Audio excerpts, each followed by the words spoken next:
To take the derivative of this function, we need to use the quotient rule.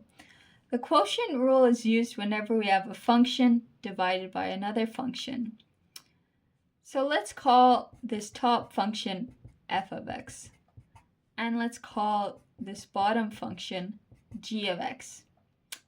The quotient rule tells us that when we have a function of the form f of x divided by g of x, that we can take the derivative as f prime times g minus f times g prime over g squared.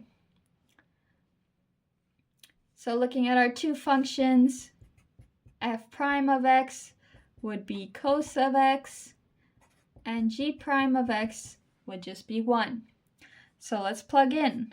Y prime is equal to f prime cos x times g of x, which is x, minus f times g prime, which is just 1, divided by g squared.